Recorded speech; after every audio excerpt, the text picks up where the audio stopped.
capacity, self-governance, and self-determined community and economic development. Now that's a lot, it's a mouthful, but what we're really getting at here is that there's a lot of research that shows that when Indigenous nations strengthen their governing foundations, exercise their sovereignty, back it up with building institutions to support it, have those institutions have strong cultural legitimacy, and that the nations have an intergenerational decision-making framework in mind, that they can really transform Indigenous communities from what oftentimes the typical story is of distress and lack of opportunity into really thriving Native nations. And because a picture says 1,000 words, I wanted to give you a picture of a nation that shares geography with the United States that has had tremendous nation rebuilding success.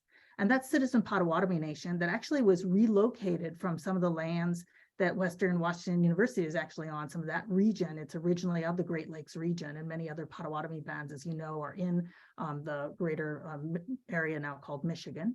But Citizen Potawatomi was relocated through Missouri, through Kansas, finally to territory down in Oklahoma near Shawnee, Oklahoma. And 50 years ago, just over 50 years ago, as you can see, their tribal headquarters was literally that little double wide trailer.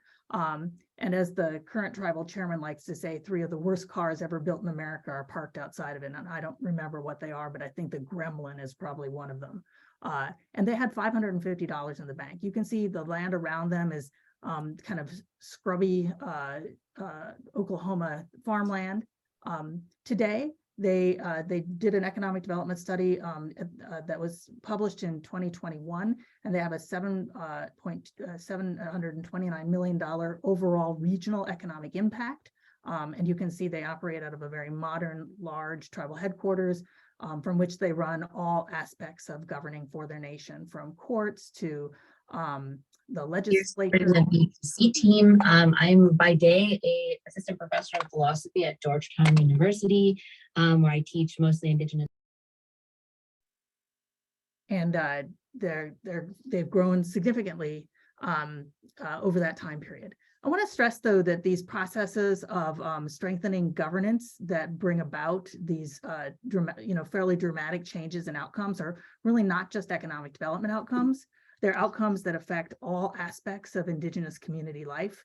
Nation building leads to better health outcomes. Nation building leads to better capacities to take care of land and to acquire and reclaim stewardship over Indigenous lands. They give opportunities to exercise greater authority and control over natural resources, and to lead to greater educational opportunities for people in the community, and a variety, I should stress, of other social services outcomes as well that are positive for community members. I think the question, though, in all of this is, how do you get there? So from an evaluation standpoint, you can say to yourself, okay, so nation rebuilding is this process of strengthening governing foundations. And we know at the back end, when nation building has been successful, you get all these outcomes like I've just described. You get better economic development, you get better health outcomes, you get better education outcomes, you get better social services outcomes, you get thriving communities, and critically, thriving communities on those Native nations' own terms. And so I'm going to invoke Oren Lyons again here, who says it's not just nation building, it's not sort of starting from scratch, but it's that idea of nation rebuilding, of putting in place thriving societies again, self-determined thriving societies that bring Native nations to that degree of thriving that they had before colonization, before settler colonization occurred. So a lot of times when evaluators look at this kind of work, they say, oh, well, so we're going to invest in Native nation building, and we're going to invest over a 3 or a 5 year and at most a 10-year commitment. And so we're going to look for markers of change. And so what are we going to look for? We're going to look for growing economies. We're going to look for changes in health outcomes, like has the diabetes incidence rate gone down? We're going to look for increased rates of language acquisition and use. We're going to look for greater high school graduation rates. Well, as you can imagine, those kinds of outcomes are very difficult to achieve in a 3 or a 5 year or even a 10-year time horizon. And yet, we've worked with entities like several foundations who have invested in this work, and that's exactly what they're looking for. They're looking for those very short-term, they're looking for changes that are observable over the short term, but they're looking at things that can really, in a sense, only change over the long term. Remember that picture I showed you from Citizen Potawatomi is literally 50 years of change. And so you're kind of in this evaluation conundrum with nation building of how do you know that it's happening? How do you know that there's positive momentum in that direction? And yet without having to resort to just looking at those sort of gross outcomes that we know can develop from it, but are probably not the things we're going to observe in the very short term. So that's kind of the question that's been hiding behind a lot of our work for years. And we've begun to deconstruct aspects of it. And one of those pieces is a paper published in 2015 by my colleague, Steve Cornell, and it's called The Processes of Indigenous Nation Building. And the crux of that paper is actually on the screen right now. It basically says, as you're in that process of strengthening the foundations of governance, there are aspects that are happening kind of behind the scenes. You're identifying as a nation so that you're moving from sort of individual identification to collective identification. You're moving from organizing as, say, almost like a club or a social group or a small corporation into organizing truly as a polity, as a political entity. And you're beginning to act as a nation, taking on that sovereign stance and framework. So we know that these are the underlying processes. So part of the question is, how do you start to measure those things? And actually, I want to just jump back and show you this picture. I picked this out because another nation that's had great nation building success is the Nisga'a Nation. And here's a picture of the Nisga'a Nation Council chambers and its flag. And what I would say that they're on the nation building pathway. They've achieved a lot. And in that sense of identifying a nation, they actually created a motto for their nation, which is one heart, one path, one nation. So you can feel those nation building processes at work. So that's one of the sort of petals I wanted to talk about is I work in this field called Indigenous nation building. We're working to assist Native nations, Native individuals, Native leadership, Native organizations as they're working with their nations to strengthen those governing foundations. But it is an evaluation conundrum because for those who are looking for ways to sort of measure, are you being successful? Is this process working? Should we take another pathway? Even though we have an idea of some of those pathways, sort of measuring success of nation building is difficult, and sort of figuring out what those evaluation elements are is hard. And so the question, that's always kind of a question that's floating in the back of my mind. And now I want to embark on another petal of this conversation and talk about an opportunity that came my way about 5 years ago, actually more at this point. I'm thinking about losing time with the pandemic. But it was to do some work with the Native Arts and Cultures Foundation. The Native Arts and Cultures Foundation is a national foundation that was initially launched by the Ford Foundation as a way to have a more foundational support for cultural and traditional and also modern and contemporary Indigenous arts. And so it supports Indigenous artists and Indigenous art projects, and it tries to just really increase the visibility and impact of the work of Native artists. And so they had a program that they began several years ago called the Community Inspiration Program. The Community Inspiration Program, as you can see here from this clip from their website, from the Native Arts and Cultures website, is projects that are artist-driven and designed to connect Native and non-Native people in community conversations that address pressing social, environmental, and cultural concerns and try to create positive change. So it's a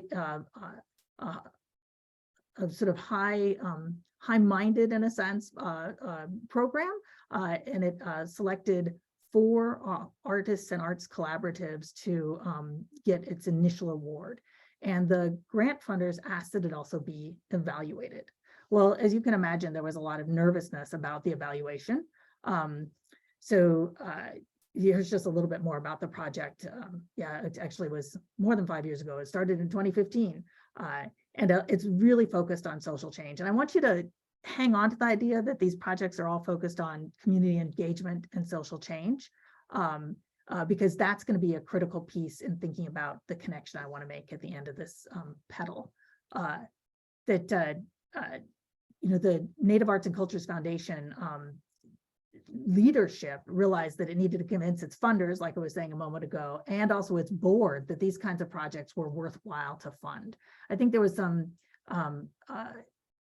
while I can't speak for the leadership of the foundation, I think there was at least some nervousness amongst board members that this work in community inspiration, this social change art, was not the direction they necessarily wanted to be going. So this evaluation work had to kind of speak to a variety of audiences. But there was also problems on the other side of it, because there's 4 super different projects. Designing an evaluation approach that had anything to do to harmonize these would be extremely difficult. And there was a lot of pressure also from the artists themselves to not have their work be judged. I mean, they didn't want to be in this as well, you've got good art and you actually don't have good art. That wasn't what it was about at all.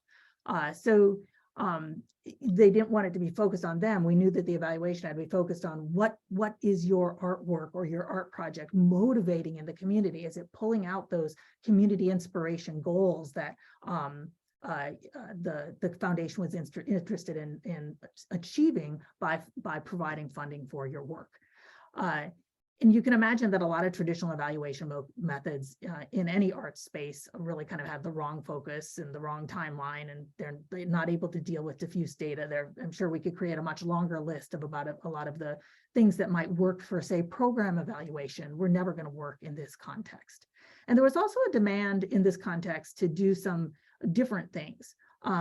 So we talked a lot with the program leadership, the Community Inspiration Project leadership, about what they were hoping for in terms of evaluation techniques and methodologies.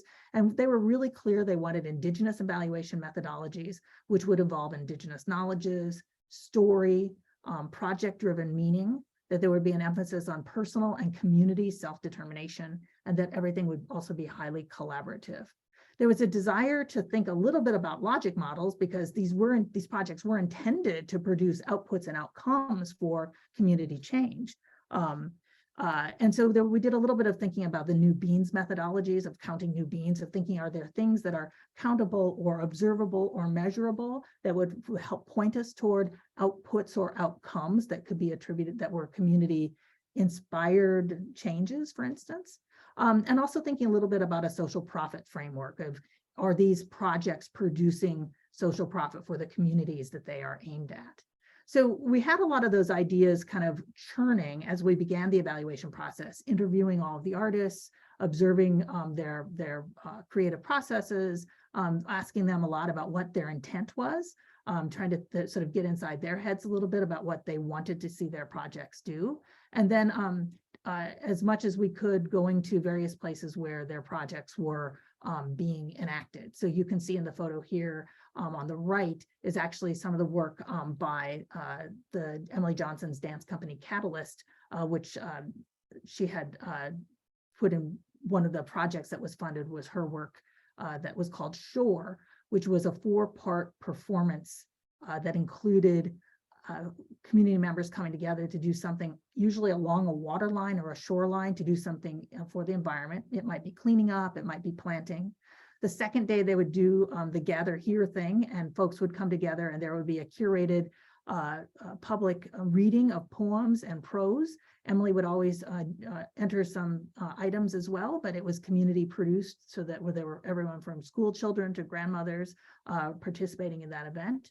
The third thing was a performance the third night by Emily's dance company. And so it was an actual dance performance that began actually outside and progressed inside, and it was quite immersive for those who attended. And the fourth day was a potluck dinner that people would come together and share. And her hope was that folks would come to all 4 aspects of the event. And so you can feel that attendance and observation and participation in each of these activities was important, not just for this community inspiration project, but all 4 of the community inspiration projects was important to get a sense of what each of the artists or collaboratives goals were with their community inspiration work. So I think, about a third of the way or a fourth of the way or a half of the way through this project, we on the evaluation side and the folks at the foundation were feeling like, we're collecting a lot of data, we're not really sure what to do with it, and it's not working its way very well into a story about these projects yet. And at that point in time, we literally came across these photocopies, and I'm showing you this image of how like, first generation these things were. They weren't even, this wasn't even available on the web. This was like almost surreptitiously passed to somebody at the Native Arts and Cultures Fund because they had a connect to somebody at the Animating Democracy program within Americans for the Arts. And they said, hey, we're working on this framework that you might find useful. And this was still a really early, as you can see, draft phase of it. And this was passed on to us, and we began to have really rich and generative conversations about how this framework was maybe starting to provide the answers that we were looking for evaluation. Because the folks working on it from Americans for the Arts saw it as a framework that was useful to the artists themselves. So it was something the artists could use to reflect about whether or not their work was doing what they hoped it would from their own perspective. So it's called the aesthetic framework because it's intended to bring in the artists' aesthetics themselves, not some external, and particularly not some Western white external aesthetic, but what did the artist mean to express, and what are the ways that they can kind of pull their aesthetic apart to say, am I ringing all those bells, or at least some of those bells, in terms of what I want to do? And it can be then also used as an evaluation framework that's outward focused for community inspiration or community or social change projects, because it's asking the questions of, just as the artist is saying, is my aesthetic reflected in what my art is able to do? Do I think it is? An external evaluator can look at and ask questions in community and say, is the art having the sorts of effects that one would have hoped to have seen? And it gives you some guide for how to do that work. So we began to talk a lot to folks in Americans for the Arts about this. And I may have put things a little out of order here because I wanted to show you the cover of the Aesthetics Perspectives framework.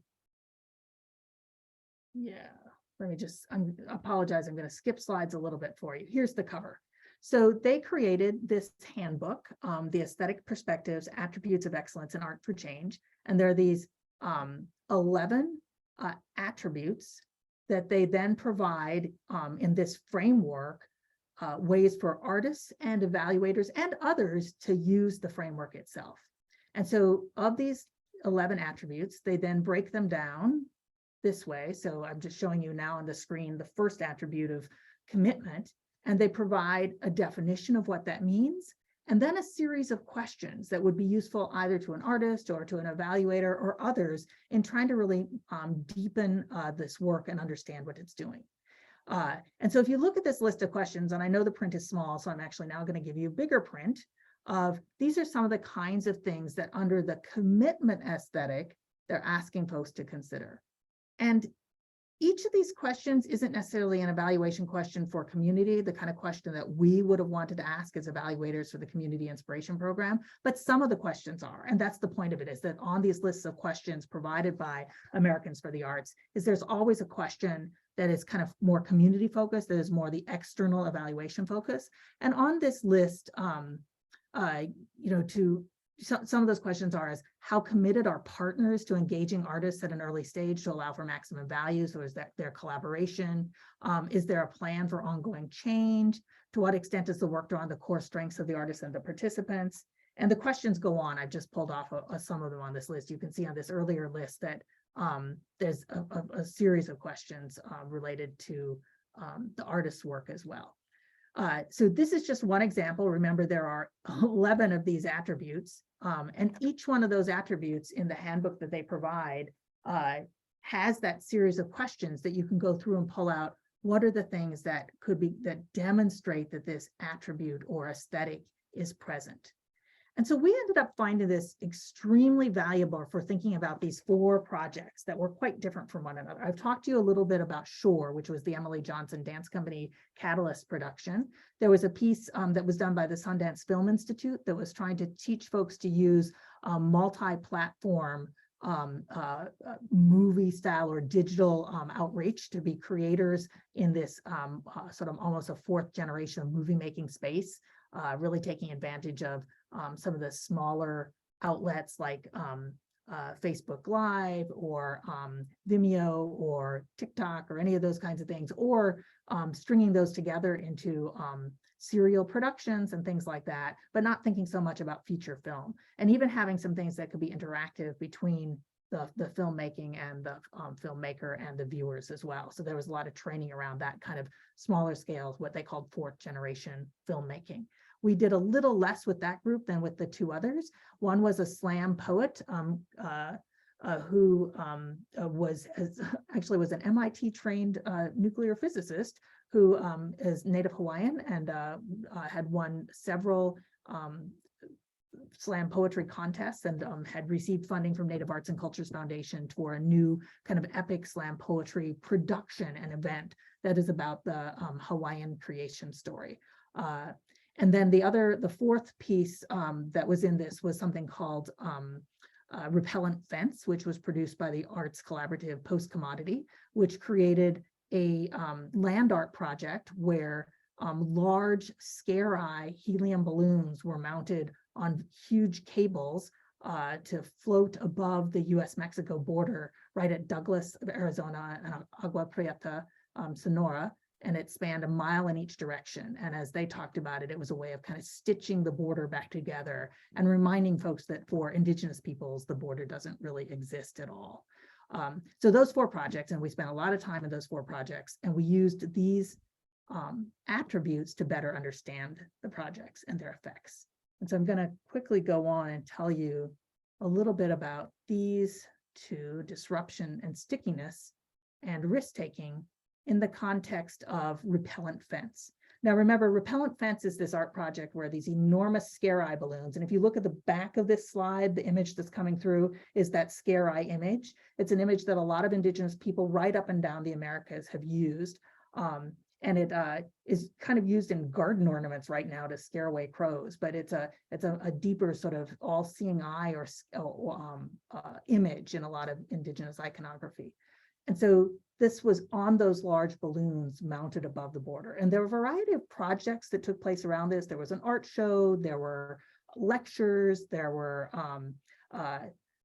community events in both towns on each side of the border, which are really, of course, one town separated by the border.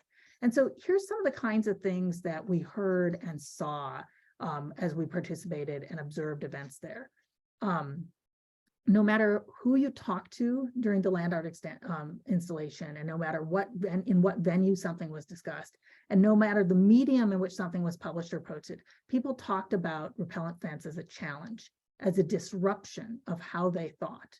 And more than that, participants in these conversations were using similar ideas and phrases to make their points about the challenges to their thinking, including suturing the border, erasing the border, binational cooperation and collaboration, and I crossed the line for art, showing the stickiness of the Repellent Fence inspired.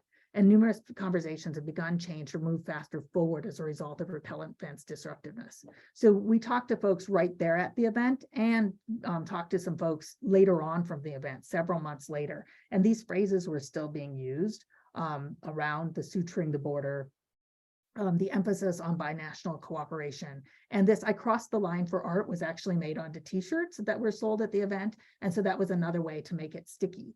But if you look at these attributes up here, and risk-taking, the folks talked about a lot. It didn't show up in that paragraph, which was from the evaluation report. It showed up in a later paragraph. But a lot of folks, particularly with like Border Patrol and with the city leadership of both Agua Prieta and Douglas, talked about the risk-taking that was involved and how that risk-taking empowered them to do more in the future. Like, we achieved this and now we can do more.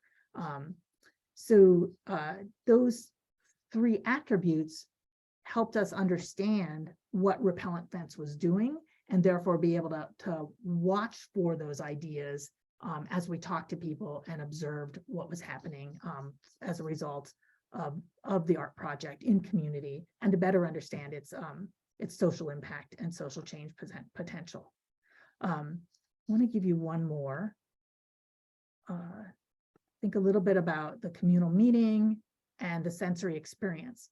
I already spent a lot of time talking about Emily Johnson's 4-part performance in Shore. Remember, it's an environmental project by the water, getting outside, using your hands, being together with people. It's sharing the spoken word together that you've produced, going to the dance performance that has this very intimate collaborative feel to it, and finally sharing food together.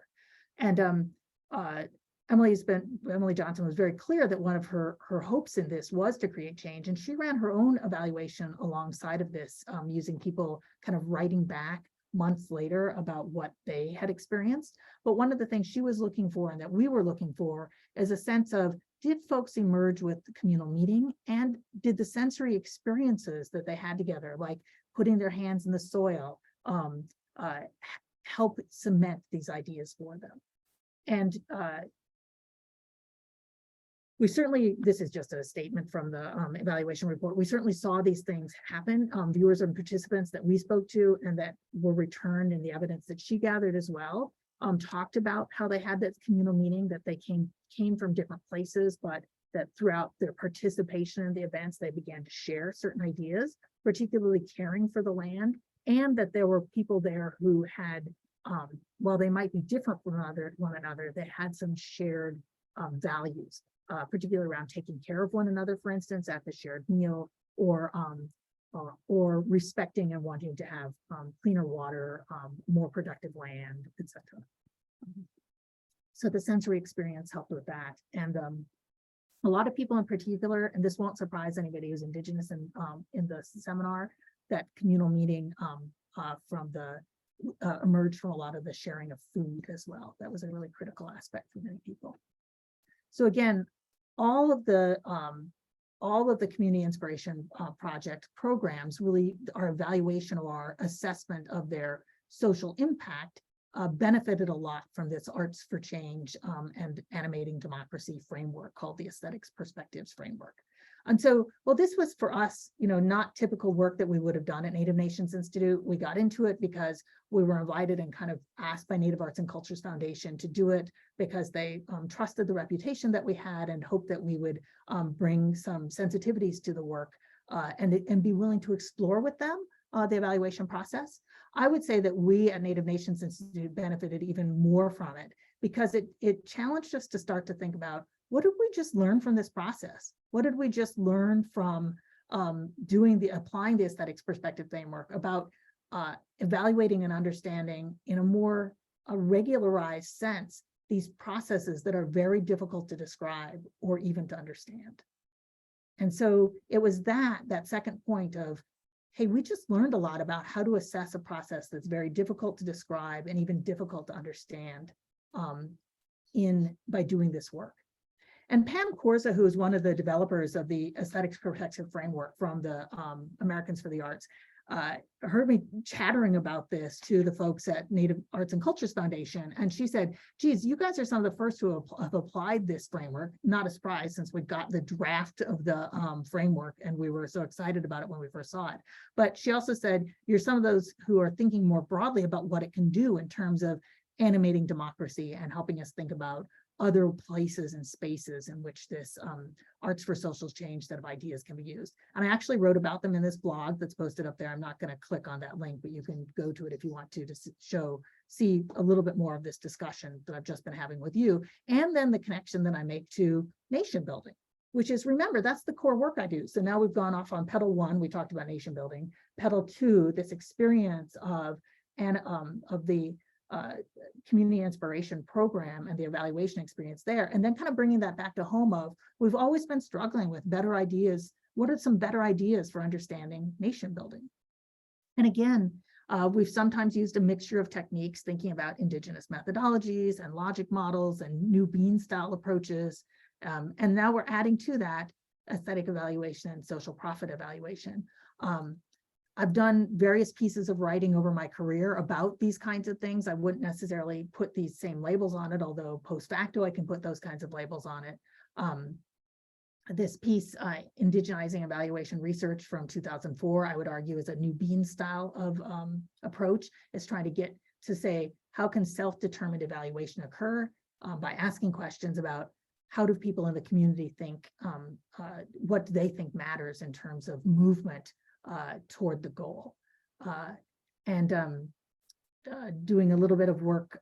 Sorry, those are just some sources. A more recent piece I wrote about 5 or 6 years ago, looking at how to do evaluation as a collaborative activity with communities, where you're actually using the evaluation to strengthen their nation building work.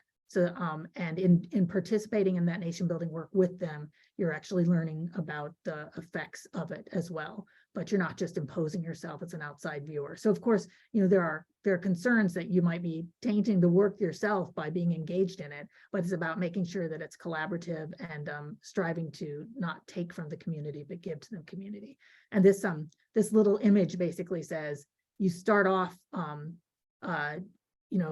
closer to the 0 point on that axis with your academic and scholarly outcomes and your nation building activities. But as you participate together and balance them, if you're along the 45-degree line, your scholarly activities and your nation building activities are exactly balanced. But of course, it's not always the case. Sometimes you're concentrating more on the research activities, perhaps nearer to the end of a project. And earlier on, you might be concentrating more on the nation building activities as you're really trying to understand and be what the community is trying to accomplish and what it is you're evaluating, and you might be then working side by side with folks to help make sure that stuff, the pieces they want to put in place are occurring, and that your nation building work and your academic work each grow together. That's what those arrows and the interconnected rings are intended to show.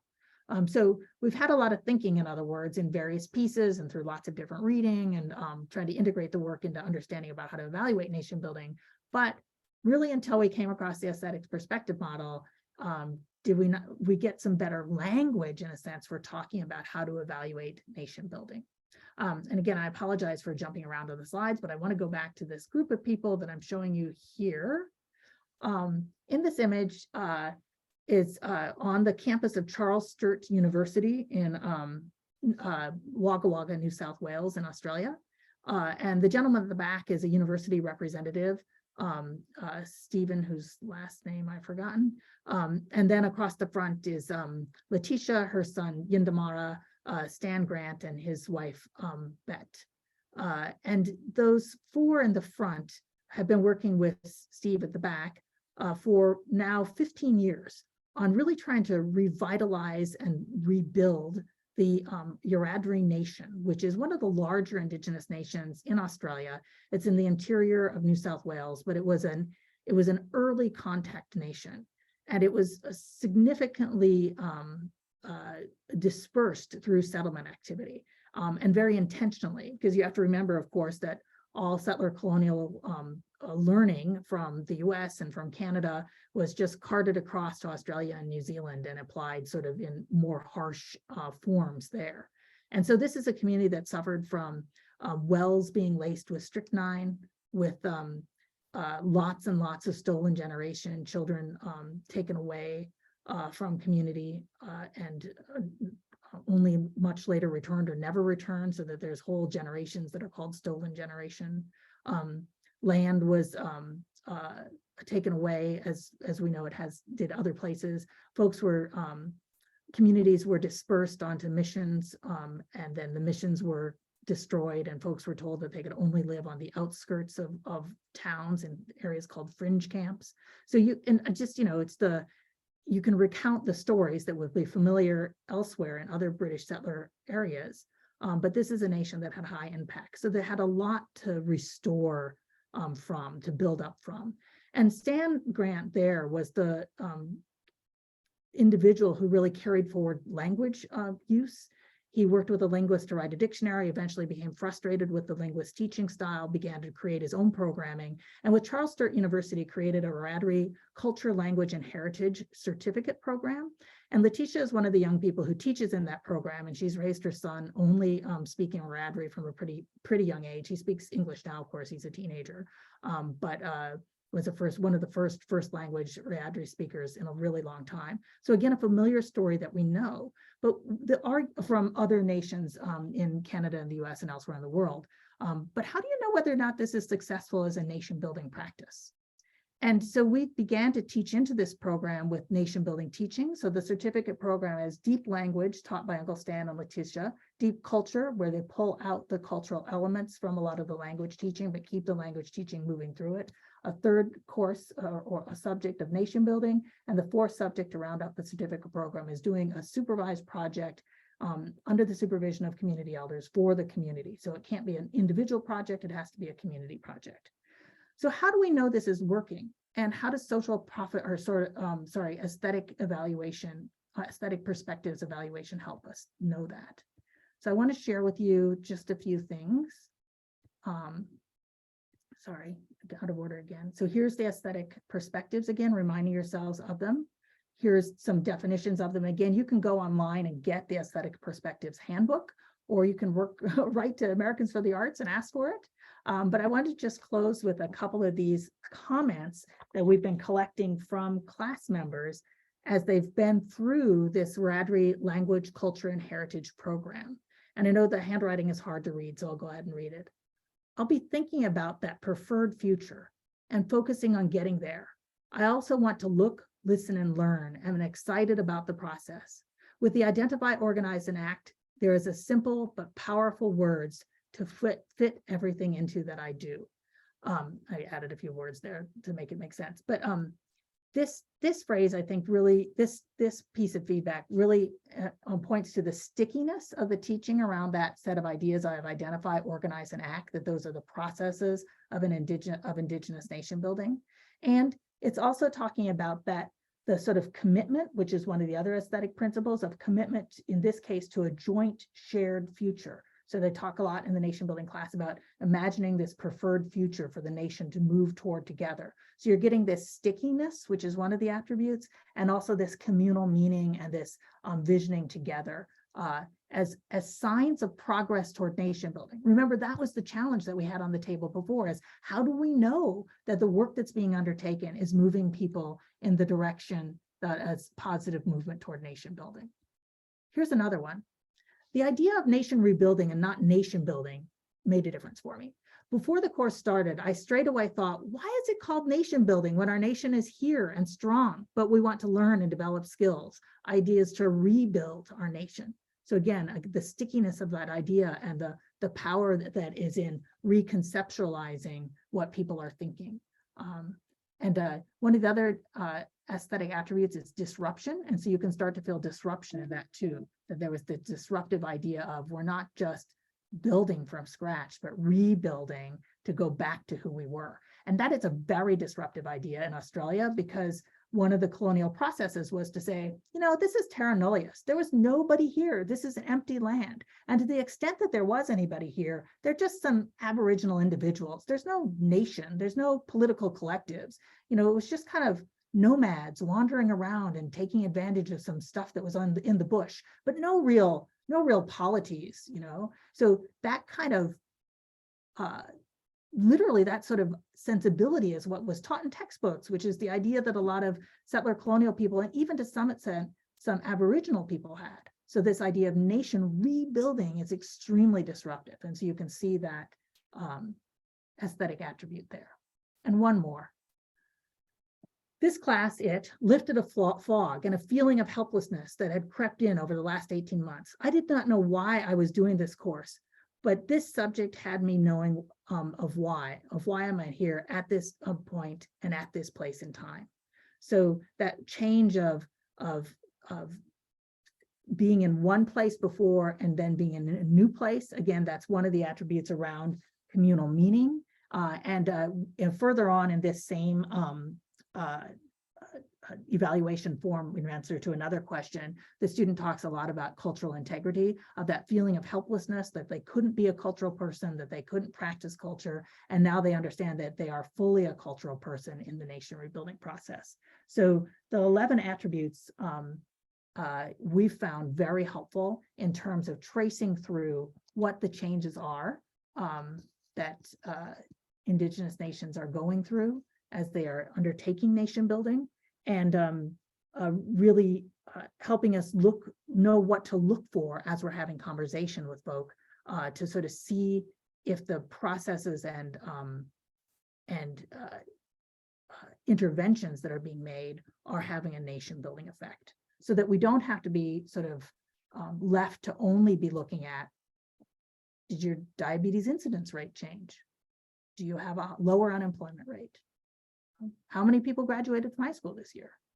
Which we know ultimately are the kinds of changes that can occur, but over the short term are going to tell you nothing and aren't going to be super useful to you in terms of assessing your own work.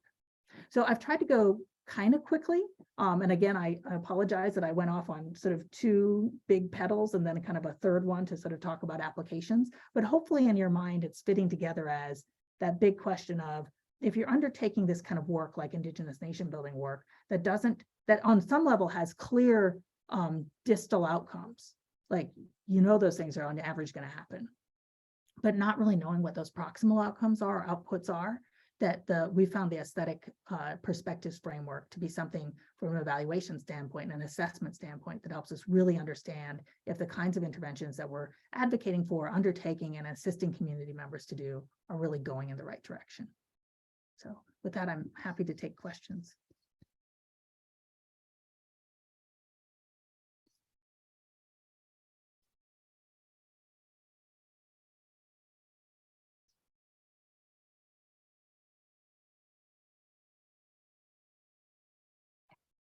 Thank you, Doc. If you have some questions, you can unmute yourself and ask Doc. I'm going through the chat to see if there are some few questions there.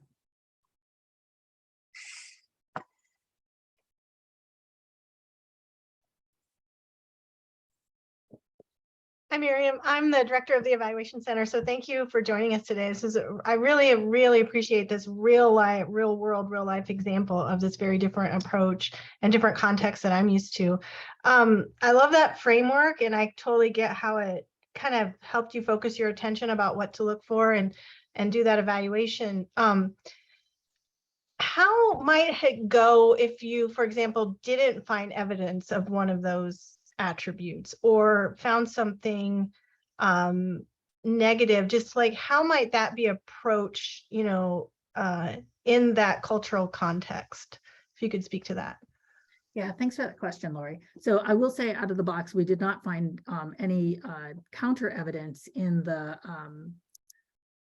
Arts for Change work, in the community, the Native Arts and Cultures Community Inspiration Program stuff. So, but it was something that I was worried about. Like, is just affirming work? Is this just all yes?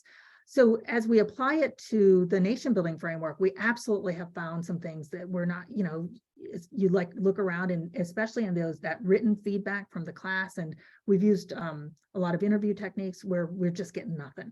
And that is a signal where you really just have to change approach. So it's not, how shall I say this? It basically says you've designed something, and that it was an intervention that you hoped would put people on that identify, organize, act process of moving a community and a group toward strengthening the foundations of their nation, but it hasn't been working because, after a lot of looking, you've talked to everybody who's involved. You've waited a little bit to see if it set in. You've reframed your question. You've looked through the attributes to see if there's something that you're missing.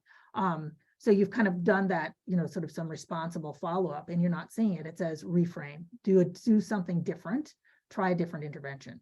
And that, I think, has been the most helpful stuff for us, is to say, with an arts project, I mean, what an artist might end up doing is of changing some element of their project. But for us, it just means, okay, well, we're not going to do it that way.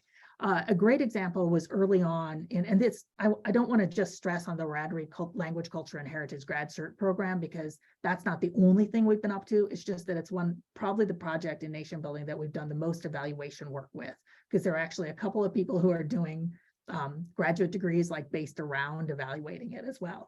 So one of the things that happened early on, that program started in 2013, kind of looking down the road saying, Uncle Stan Grant, who's really the only fluent speaker of RADRI, is getting old. And his partner, the guy who wrote the dictionary with him, John Rutter, is even older and was showing some potential signs of dementia. And so they got them into the classroom to start to train others, and they had an active apprentice mentoring program off to the side too, with Tish and some other students. But in that first implementation, Uncle Stan, who had never really been a university teacher before, or even a community extension class style teacher, really relied on John Rutter, the linguist, to do all the teaching. And Uncle Stan felt that he was just kind of there to say, yeah, this is the way RADRI would say that word, or how we would string those sentences together. And that was really failing. people would get into the next class where they really want to do what they call deep culture and make these connections between language and culture. And folks weren't able to do that because they had been following a very Western linguistic way of learning the language. And so as we were asking people kind of these questions around what stuck with you, how did you what were you understanding about these connections between the classes, and how does that make you think about your Wiradriness? I mean, that was really the question, like how does Wiradriness get expressed as you're moving through these classes? And folks weren't able to tell us anything. There seemed to be no stickiness. There seemed to be no sense of communal meaning coming out of that. There seemed to be no real commitment, which was one of the other pieces. And so we got the sense that that class had just been taught wrong. It was the wrong intervention. And so there was a major redesign of what they were doing and had a lot more student leadership, and Uncle Stan was a lot more involved. And the linguist was basically, thanks for the textbook, but we don't need you anymore. Mm-hmm. And as long as I'm off mute, I'm going to go ahead and share a question that Michelle put in the chat. She said she's curious about the definition of nation building and your evaluation/assessment indicators of success. Then she also says, what sources did the project team use to define these attributes and as it relates to the project or program? Yeah, so that's a good question. And I will say that in many senses, we're still in development of that. So in a lot of the work that we're doing is we're starting to apply this framework. And I should say that we don't always do it because we're not always asked to assess that work. But the definition of nation building kind of comes from a pretty deep research background. And it's so that process of foundational change and of those three processes of identify, organize, act, point us toward those ideas of strengthening the capacity for self-governing. And so what we're usually looking for are signals that there is an identity as a people.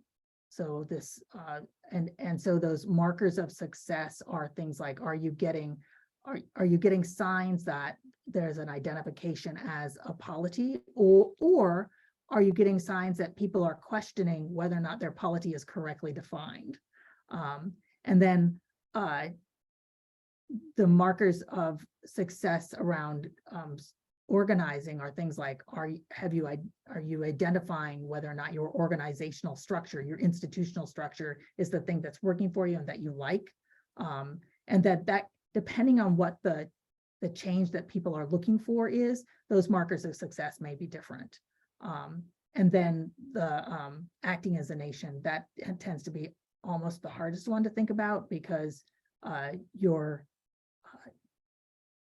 acting as a nation oftentimes happens in either really big ways, like you make a very massive statement about what nationhood means, or in kind of a small way that's almost unobservable. So in any given situation, we're working from the nation's perspective to say, for those three areas, those three major areas, what would they be looking for as signs of progress? So those three categories, the 11 attributes, and then working from within the nation on their perspective on what those values would get expressed as.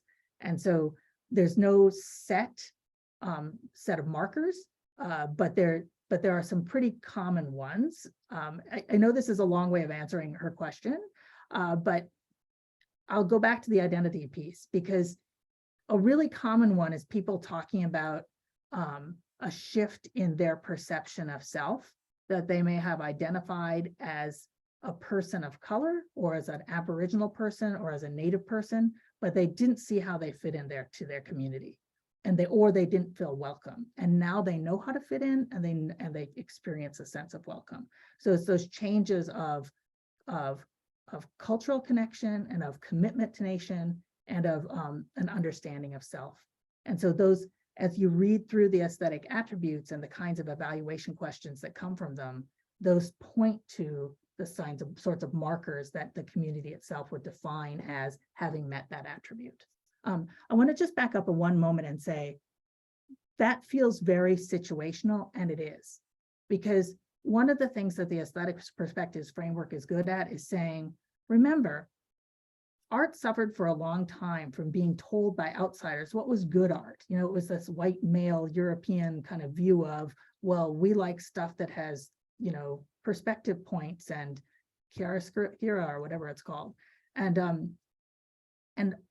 that dismisses what an artist, particularly if that artist is female, queer, of color, from an Indigenous community, what their set of values is in art. And so the aesthetics perspective framework is supposed to be very interiorly driven from the perspective of that artist. And when you apply that to a nation building framework, what's the perspective of that nation, of that community, of those change makers, of what they see as important? So that's why I gave that answer that's very situational, of working from the perspective of the community through those three processes and the aesthetic framework, using the questions of the framework to guide. Can you identify some markers that point in the direction of positive change?